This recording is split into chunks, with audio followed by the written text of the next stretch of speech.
Assalamualaikum warahmatullahi wabarakatuh. Perkenalkan, nama saya Muhammad Rahmadian Raffi dari kelompok 1. Pada kesempatan kali ini, kami dari kelompok 1 akan menyampaikan materi tentang hukum Islam.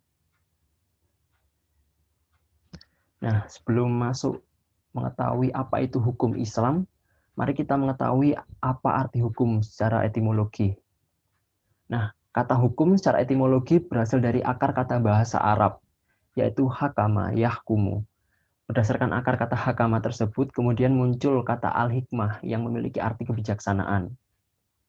Dimaksudkan bahwa orang yang memahami hukum, kemudian mengamalkannya dan mengimplementasikan dalam kehidupan sehari-hari, maka dianggap sebagai orang yang bijaksana, orang yang mampu mengetahui mana yang baik dan mana yang buruk. Arti lain yang muncul dari akar kata tersebut adalah kendali, yakni bahwa keberadaan hukum pada hakikatnya adalah mengendalikan atau mengekang seseorang dari hal-hal yang dilarang oleh agama. Kemudian makna mencegah atau menolak juga menjadi salah satu arti dari lafaz hukmu yang memiliki akar kata hakama tersebut. Nah, mencegah di sini yang dimaksud adalah mencegah ketidakadilan, mencegah kezoliman, mencegah penganiayaan, dan menolak mafsadat lainnya. Nah, mari kita mengetahui apa itu hukum Islam. Hukum Islam adalah hukum yang bersumber dan merupakan bagian dari ajaran agama Islam. Hukum yang diciptakan dan diatur dan ditetapkan oleh Allah Subhanahu wa taala untuk kemaslahatan umat manusia, umat Islam. Ada dua istilah yang berkaitan dengan hukum Islam. Yang pertama ada al-syariah, yang kedua adalah al-fiqih. Menurut Amrullah Ahmad dalam buku Daras Pendidikan Agama Islam di Universitas Brawijaya, dikatakan bahwa hukum Islam kategori syariat bersifat konstan, bersifat tetap, dan tidak bisa diubah oleh perkembangan zaman. Berlaku di sepanjang zaman, tidak mengenal perubahan dan tidak boleh disesuaikan dengan situasi dan kondisi. Sedangkan hukum Islam kategori fikih bersifat fleksibel, bersifat elastis, tidak harus berlaku universal, mengenal perubahan, dan dapat disesuaikan dengan kondisi. Nah, ini apabila hukum fikih ini bisa disesuaikan dengan kondisi ini biasanya melalui jalan ijtihad yang dilakukan oleh para ulama-ulama. Kemudian, ini ada dalil tentang hukum Islam. Yang pertama ini ada Quran Surat An-Nisa ayat 59, yang bacaannya adalah, Ya ayyuhalladzina amanu ati'ullaha wa ati'ur rasula wa ulil amri minkum. Yang artinya, hai orang-orang yang beriman, taatilah Allah dan taatilah Rasulnya dan ulil amri di antara kamu. Kemudian dalil yang kedua ini ada pada surat Al-Hasyr ayat 7. Bacaannya, wa ma atakumur rusulu fakhuduhu wa ma nahakum anhu fantahu. Yang artinya, apa yang diberikan Rasul kepadamu, maka terimalah, dan apa yang dilarangnya bagimu, maka tinggalkanlah, dan bertakwalah kepada Allah. Nah, dari kedua dalil ini dapat diketahui bahwa Allah telah memerintahkan bahwa kita harus taat kepada Allah dan taat kepada Rasul-Nya. Kemudian kita juga harus bertakwa. Takwa dalam hal ini yakni menjalankan perintahnya dan menjauhi larangannya. Kemudian kita dapat mengambil sisi apa sih tujuan dari hukum Islam ini. Semua hukum yang diciptakan oleh Allah ini pada dasarnya adalah untuk kemaslahatan semua hamba Allah di dunia maupun di akhirat. Jadi setidaknya yang membedakan hukum Islam dengan hukum yang dibuat oleh manusia adalah bahwa hukum Islam ini mengatur kehidupan kita bukan hanya di dunia, namun mengatur kehidupan kita kelak di akhirat, menganjurkan kita untuk melakukan hal-hal yang baik dan menjauhkan diri dari perbuatan-perbuatan yang buruk. Nah, sedikit itu penjelasan dari saya tentang hukum Islam. Untuk materi selanjutnya akan disampaikan oleh teman saya di slide selanjutnya. Assalamualaikum warahmatullahi wabarakatuh. Nama aku Jenny Paramita. Aku akan menjelaskan tentang sumber hukum Islam. Apa sih sumber hukum Islam? Dalam kajian hukum Islam disebut masyadir al-ahkam atau adilat al-ahkam, dan ada pula yang menyebut keduanya. Hukum Islam bersumber dari dalil-dalil dalam Al-Quran, Sunnah Rasul, dan juga ada yang dibentuk dari kedua sumber tersebut, yaitu Al-Quran dan Sunnah. Di dalam Al-Quran dan Sunnah, itulah semua hukum Islam dijabarkan baik secara eksplisit atau secara jelas maupun implisit atau samar-samar. Nah, untuk menerjemahkan yang samar-samar ini diperlukan ijtihad. Sumber hukum Islam yang pertama itu Al-Quran. Al-Quran berasal dari kata qiraah yang berarti bacaan. Ada pula yang berpendapat bahwa Quran adalah kata sifat dari al-qaru yang artinya al-jami, al-jamu atau kumpulan, sebab Al-Quran terdiri dari kumpulan surat dan ayat yang berisi kisah, perintah, larangan. Selain itu, Al-Quran berisi inti dari kitab-kitab sebelumnya, seperti kitab Taurat, Injil, Zabur, gitu. Atau dalam Quran Surat Al-Qiyamah ayat 18, Al-Quran berarti kitab suci yang diturunkan kepada Nabi Muhammad. Tetapi menurut Imam Ghazali, Al-Quran itu bukan kata bentukan, melainkan nama.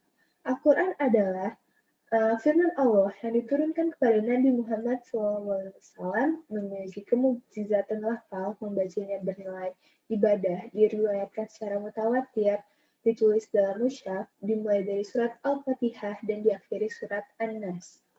Al-Quran diturunkan dalam bahasa Arab, suatu bahasa yang kaya kosakata dan syarat kandungan makna. Tetapi bukan berarti orang yang pintar bahasa Arab, maksudnya yang bisa berbahasa Arab itu bisa ngertiin bisa dapat memahami Al-Quran secara detail. Bahkan menurut Ahmad Amin, para sahabat Nabi itu juga nggak sanggup memahami kandungan isi Al-Quran hanya dengan perkataan Nabi. Oleh karena itu, diperlukan sejumlah ilmu untuk dapat memahami isi Al-Quran secara lebih mendalam. Al-Quran sebagai sumber hukum yang utama berisi kandungan-kandungan yang memuat perintah, larangan, anjuran, kisah Islam, ketentuan, hikmah, dan lainnya. Al-Quran menjelaskan secara detail bagaimana seharusnya manusia menjalani kehidupannya agar tercipta masyarakat yang berakhlak mulia. Oleh karena itu, ayat-ayat Al-Quran menjadi landasan utama untuk menetapkan suatu syariat. Nah, dalam menentukan hukum, ada 3 cara yang dipergunakan Al-Quran, yaitu mujmal. Mujmal secara etimologi berarti global atau tidak terperinci. Al-Quran hanya menerangkan pokok dan kaidah hukum saja, sedangkan rincian dijelaskan dalam sunnah dan ijtihad para ulama. Yang kedua, agak jelas dan terperinci, seperti pada hukum jihad, undang-undang perang, tawanan atau rampasan, hubungan umat Islam dengan umat lainnya. Yang ketiga, jelas dan terperinci, berkenaan dengan masalah hutang piutang, makanan halal haram, sumpah, memelihara kehormatan wanita, dan perkawinan. Nah, sumber hukum yang kedua itu ada sunnah. Secara etimologi, sunnah berarti jalan yang biasa dilalui, cara yang biasa dilakukan, dan kebiasaan yang dilakukan. Secara terminologi, sunnah adalah seluruh yang disandarkan kepada Nabi Muhammad SAW, baik perkataan, perbuatan, maupun penetapan. Ada beberapa istilah yang memiliki kesamaan makna dengan sunnah, antara lain hadis. Hadis itu segala sesuatu yang berlandaskan pada Rasulullah SAW, baik berupa perkataan, perbuatan, diam beliau. Hadis bukanlah teks suci sebagaimana Al-Quran. Namun, hadis selalu menjadi rujukan kedua setelah Al-Quran dan menempati posisi penting dalam kebijakan kajian keislaman. Dalam hadis, kandung aturan-aturan yang merinci segala aturan yang masih global dalam Al-Quran. Yang kedua, ada kabar. Kabar itu digunakan terhadap apa yang datang dari selain Nabi Muhammad. Yang ketiga ada atsar, apa yang datang dari Rasul, dari sahabat, tabi'in, dan orang sesudahnya. Nah, sebagai sumber hukum, sunnah memiliki 3 fungsi. Yang pertama ada bayan ta'kid sebagai penetap dan menegaskan hukum-hukum yang terdapat pada Al-Quran. Yang kedua, bayan tafsir, berfungsi sebagai penjelas atau perinci atau pembatas yang secara umum dijelaskan dalam Al-Quran. Yang ketiga, ada bayan tasyri'. Sunnah berfungsi menetapkan suatu hukum yang secara jelas tidak disebutkan dalam Al-Quran. Sumber hukum Islam yang ketiga itu ada ijtihad. Ijtihad berarti mencurahkan segala kemampuan dan memikul beban. Secara terminologi berarti mencurahkan kemampuan untuk mendapatkan syarah atau hukum Islam tentang suatu masalah dan sumber atau dalil hukum yang tafsili atau rinci, Al-Quran dan Sunnah. Dalam berijtihad, mujtahid tidak dapat terlepas dari Al-Quran dan Sunnah sebagai dua sumber utama.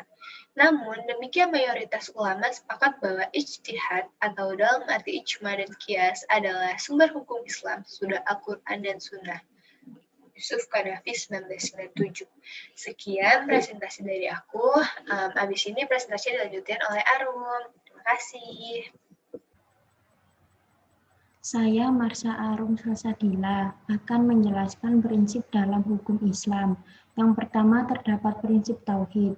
Prinsip tauhid adalah prinsip umum hukum Islam yang menyatakan bahwa semua manusia yang ada di bawah satu ketetapan yang sama, yaitu ketetapan tauhid yang dinyatakan dengan kalimat la ilaha illallah, tiada Tuhan selain Allah.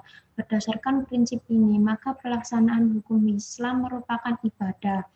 Prinsip tauhid ini melahirkan prinsip-prinsip khusus yang berlaku dalam fikih ibadah, yakni A. Prinsip berhubungan langsung dengan Allah tanpa perantara, yang artinya tiada zat yang patut disembah kecuali Allah Subhanahu wa Ta'ala. B. Prinsip hukum at-taklif ditujukan untuk memelihara akidah dan iman, pensucian jiwa, dan membentukkan pribadi yang luhur. Atas dasar prinsip ini, manusia diwajibkan beribadah sebagai tanda kesyukuran atas nikmat Allah. Lalu yang kedua, terdapat prinsip keadilan, yang berarti keseimbangan dalam berbagai aspek kehidupan seperti hubungan antara manusia dengan dirinya sendiri, hubungan antara manusia dengan sesama manusia dan masyarakat, dan keseimbangan antara hubungan manusia dengan kewajiban yang harus dilakukan. Yang ketiga, terdapat prinsip amar ma'ruf nahi mungkar. Amar ma'ruf berarti hukum Islam digerakkan untuk merekayasa manusia menuju tujuan yang baik dan benar dan dikehendaki oleh Allah Subhanahu wa Ta'ala. Nahi mungkar berarti fungsi kontrol sosialnya. Atas dasar prinsip inilah dalam hukum Islam dikenal adanya perintah dan larangan, wajib dan haram. Pilihan antara melakukan dan tidak melakukan perbuatan yang kemudian dikenal dengan istilah hukum yang 5, al-ahkamul khamsah, yakni wajib, sunnah, mubah, makruh, dan haram. Selanjutnya, terdapat prinsip kebebasan atau kemerdekaan. Kebebasan dalam arti luas mencakup berbagai hal, seperti kebebasan individu maupun kebebasan komunal, seperti kebebasan agama, kebebasan berbangsa, dan kebebasan berpolitik. Prinsip kebebasan ini dikehendaki agar agama dan hukum Islam tidak disebarkan berdasarkan paksaan. Yang kelima, prinsip persamaan. Kemuliaan manusia bukan terletak pada ras dan warna kulit. Kemuliaan manusia adalah karena zat manusia sendiri, yakni pada tinggi rendahnya ketakwaan seseorang. Sehingga di hadapan penegak hukum semua itu manusia setara. Contoh nyata dari pelaksanaan prinsip ini adalah Islam menentang perbudakan. Yang keenam, prinsip ta'awun. Prinsip ta'awun berarti tolong-menolong antar sesama manusia. Tolong-menolong ini diarahkan sesuai dengan prinsip tauhid, terutama dalam upaya meningkatkan kebaikan dan ketakwaan kepada Allah. Prinsip ini menghendaki kaum muslim untuk saling membantu dan tolong-menolong dalam kebaikan dan ketakwaan. Yang terakhir, prinsip toleransi atau tasamuh. Hukum Islam mengharuskan umatnya hidup rukun dan damai di muka bumi tanpa memandang perbedaan seperti ras dan warna kulit. Kemudian, terdapat tujuan hukum Islam. Yang pertama, memelihara kemaslahatan agama. Agama sendiri adalah sesuatu yang harus dimiliki oleh manusia supaya martabatnya dapat terangkat dan lebih tinggi dari martabat makhluk lain, dan juga untuk memenuhi kebutuhan jiwanya. Beragama merupakan kebutuhan utama yang harus dipenuhi bagi manusia karena agamalah yang dapat menyentuh hati nurani manusia. Agama Islam memberi perlindungan dari kebebasan bagi penganut agama lain untuk meyakini dan melaksanakan ibadah menurut agama yang dianutnya. Yang kedua, memelihara jiwa. Menurut hukum Islam, jiwa itu harus dilindungi. Jadi Islam melarang pembunuhan dan juga bunuh diri. Dalam Islam, pembunuhan terhadap seorang manusia tanpa alasan yang benar diibaratkan seperti membunuh seluruh manusia. Sebaiknya barang siapa yang memelihara kehidupan, maka ia diibaratkan seperti memelihara manusia seluruhnya. Quran Surah Al-Ma'idah ayat 32. Yang ketiga, memelihara akal. Manusia adalah makhluk Allah yang paling mulia. Setidaknya ada dua hal yang membedakan manusia dengan makhluk lain. Salah satunya yakni manusia dianugerahi oleh akal. Akal merupakan hal yang sangat penting peranannya dalam kehidupan. Dengan akal manusia dapat mengembangkan ilmu pengetahuan dan teknologi sehingga dapat mengelola dan memakmurkan dunia dengan sebaik-baiknya. Yang keempat, memelihara keturunan. Untuk memelihara keturunan, Islam mengatur pernikahan dan mengharamkan zina. Islam menetapkan siapa yang boleh dan tidak boleh dikawini. Hal ini dilakukan sebagai upaya pemurnian dan pemeliharaan keturunan. Yang kelima, memelihara harta benda. Meskipun pada hakikatnya semua harta benda itu kepunyaan Allah, namun Islam juga mengakui hak pribadi seseorang. Oleh karena itu, Islam mengatur agar tidak adanya bentrokan antara satu dengan nama lain. Dengan hal ini, Islam mensyariatkan peraturan-peraturan mengenai jual beli, sewa menyewa, gadai, dan lain-lain. Islam juga melarang pencurian dan juga riba. Assalamualaikum warahmatullahi wabarakatuh. Perkenalkan, nama aku Hanadi Marsyah. Sekarang aku akan mempresentasikan kontribusi hukum Islam di Indonesia. Dalam perjalanan sejarah, Islam masuk ke wilayah Nusantara dan Asia Tenggara, dan kemudian membentuk masyarakat politis pada penghujung abad ke-13, ketika pusat-pusat kekuasaan Islam di Timur Tengah dan Eropa telah mengalami kemunduran. Ulama-ulama kita di zaman itu belum memiliki kemampuan intelektual yang canggih untuk membahas fikih Islam dalam konteks masyarakat Asia Tenggara, sehingga kitab-kitab fikih yang ditulis pada umumnya adalah ringkasan dari kitab-kitab fikih di zaman keemasan Islam, dan ketika mazhab-mazhab hukum telah terbentuk. Dengan demikian dapat dikatakan bahwa hukum Islam di Indonesia sesungguhnya adalah hukum yang hidup, berkembang, dikenal, dan sebagiannya ditaati oleh umat Islam di negara ini. Hukum Islam mempunyai andil yang besar dalam mewujudkan hukum nasional. Keadaan hukum nasional Indonesia masa lalu, kini, dan masa mendatang. Bahwa hukum Islam ada dalam hukum nasional, dalam hukum tertulis, dan tidak tertulis, dalam berbagai lapangan kehidupan dan praktik hukum. Secara eksistensial, kedudukan hukum Islam dalam hukum nasional merupakan subsistem dari sistem hukum nasional. Butir-butir pasal yang terkandung dalam Undang-Undang Dasar 1945 tidak hanya merupakan pintu gerbang masuknya norma-norma yang secara kualitatif dan kuantitatif sangat memenuhi kebutuhan kehidupan masyarakat Indonesia, tetapi juga sangat membuka diri masuknya nilai-nilai agama.